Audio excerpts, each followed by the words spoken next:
विज्ञान एक ऐसा विषय है जिसके बारे में हमें लगता है कि विज्ञान के पास सभी प्रश्नों के जवाब हैं, लेकिन विज्ञान की और वैज्ञानिकों की मर्यादाएं तब समझ में आती हैं जब उनके सामने प्रकृति कुछ अजीब से प्रश्न खड़े कर देती है जिनका कोई निश्चित जवाब नहीं हो सकता है।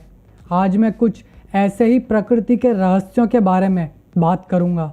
ये वीडियो शुरू करने से पहले मैं आप सभी से कहूँगा कि अगर आपने मेरे चैनल को सब्सक्राइब नहीं किया है तो सब्सक्राइब कीजिए और बेल आइकन को भी प्रेस करना मत भूलिएगा। हेज़डेल लाइट्स। आजकल इंटरनेट पर अफवाहें और झूठी खबरें फैलाना काफ़ी आसान है, जिस कारण हम सभी चीज़ों को शक की नज़र से देखते हैं, जिसमें हेज़डेल लाइट्स शामिल हैं। यहाँ रात को कुछ अद्भुत दृश्य देखने को मिलते हैं, जिसमें यहाँ आसमान में रंग बिरंगी रोशनी देखने को मिलती है, जिसे लोग गलती से यूएफओ या एलियंस समझ लेते हैं। और जब ये तस्वीरें इंटरनेट पर आती हैं तो लोग इसे गलत या फर्जी मानते हैं, लेकिन असलियत में ये कोई झूठी बात नहीं है। हेज़डेल एक गांव है नॉर्वे देश का, जहां पिछले 40 सालों से हर रात चमकती रोशनियां देखने को मिलती हैं। पर ऐसा क्यों होता है? यही बात जो वैज्ञानिकों को हैरान कर रही है। हेज़डेल रोशनी के बारे में कुछ वैज्ञानिकों का मानना है कि ये रोशनी इस गांव की झील का पानी है, जिसका पानी रेडियो एक्टिव होगा, जिससे ये पानी भाप बनने पर यह भाप जब ऑक्सीजन के संपर्क में आते ही वो जलने लगती है, जिससे रोशनी निकलती है। वैज्ञानिक दूसरा कारण बताते हैं, झील के नीचे की ज़मीन में सल्फ्यूरिक एसिड की मात्रा काफ़ी होगी। जब ये एसिड झील के पानी के संपर्क में आता है तो आसमान में रंग बिरंगी चिंगारियां देखने को मिलती हैं। अब सच्चाई क्या है ये तो कहना मुश्किल है, तब तक इन नज़ारों का मज़ा लेते रहिए। मोबाइल केव। इस पृथ्वी पर क्या कोई ऐसी जगह हो सकती है जहां अपना खुद का एक वातावरण हो, जहां के जीव जंतु भी अलग हों? अगर आपका जवाब ना है तो आपका स्वागत है मोबाइल केव में। ये गुफा रहस्यों से भरी है, क्योंकि ये पूरी गुफा करीबन 55 लाख सालों से अंधकार में डूबी हुई है।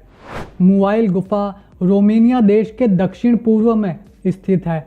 इस जगह पर कुछ कारीगर खुदाई कर रहे थे, तब उन्हें ये गुफा मिली।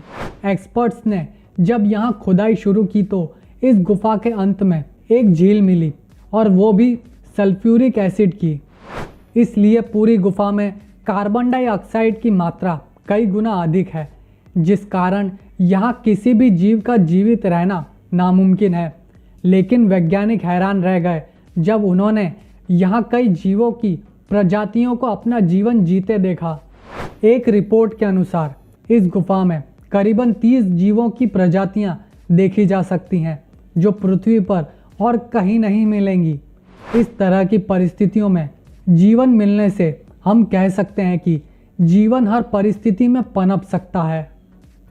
Devils Kettle waterfall. पहली नज़र में ये झरना एक आम झरने की तरह ही लग रहा होगा, पर ऐसा नहीं है। ये झरना अमेरिका के मिनेसोटा राज्य के जंगलों में है।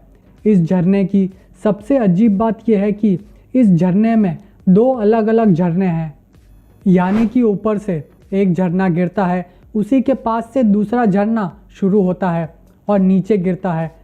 यहाँ की सबसे अजीब बात यह है कि जिसे वैज्ञानिक भी नहीं समझ पा रहे हैं कि सबसे ऊपर वाले झरने का पानी जहाँ गिरता है वहाँ से जाता कहाँ है, वो किसी को नहीं पता। सभी को लगता था कि ऊपर वाले झरने का पानी दूसरे झरने में जाता होगा, जिसे साबित करने के लिए वैज्ञानिकों ने कई परीक्षण किए, जैसे कि पहले झरने के छेद में रंग डाले जो दूसरे झरने से बाहर निकलने चाहिए थे, पर ऐसा नहीं हुआ। दूसरे झरने से कोई रंग बाहर नहीं निकला।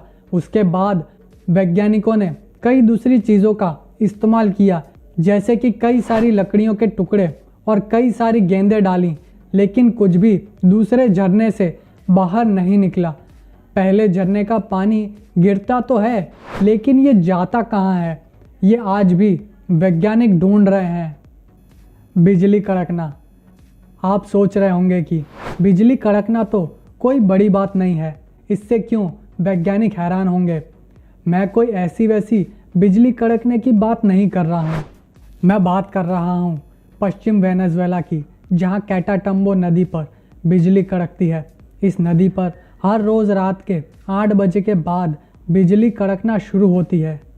आमतौर पर बिजली कड़कना कुछ घंटों के बाद बंद हो जाती है, लेकिन यहाँ हर रात करीबन 10 घंटे तक बिजली कड़कती है। और हैरान करने वाली बात यह है कि यहाँ बिजली सामान्य वातावरण में भी कड़कती है। इस बात से वैज्ञानिक परेशान हैं। वैज्ञानिकों की राय ये है कि ये नदी चारों तरफ से कई पहाड़ों से घिरी हुई है। ये पहाड़ आसपास से आई गर्म और ठंडी हवा को नदी के ऊपर रोक लेते हैं, जिससे यहाँ हर रोज़ कई घंटे बिजली कड़कती है। ये है प्रकृति का अजूबा, जिसे समझना मुश्किल ही नहीं नामुमकिन है। Namibian circle.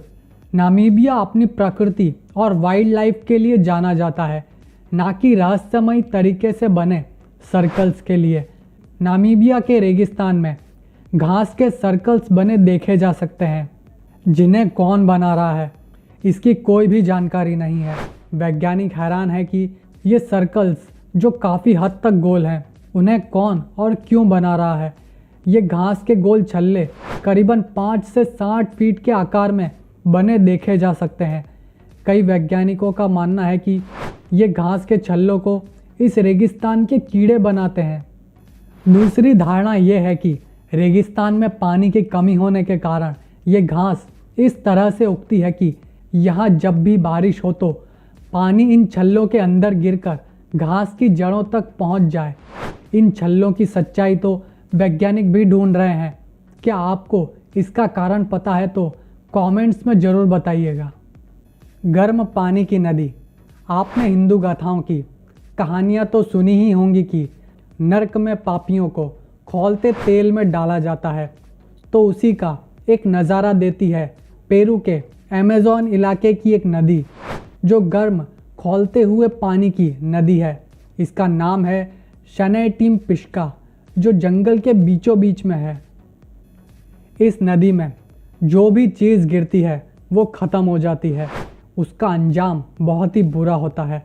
ये नदी 6.4 किलोमीटर लंबी है। यहाँ का पानी 45 डिग्री सेल्सियस से 100 डिग्री सेल्सियस तक पहुँच जाता है। यहाँ हर साल कई वैज्ञानिक आते हैं और रिसर्च करते हैं कि इस नदी का पानी इतना गर्म क्यों है। कई वैज्ञानिकों का मानना है कि इस नदी का पानी जियोथर्मल की वजह से इतना गर्म है। जियोथर्मल का मतलब होता है कि इस नदी के नीचे पृथ्वी की टेक्टोनिक प्लेट्स में दरार हो सकती है, जहां से पृथ्वी के अंदर की गर्म गैसें बाहर आ रही हों, जिस वजह से यहाँ का पानी इतना गर्म हो रहा है। स्टोनहेंज।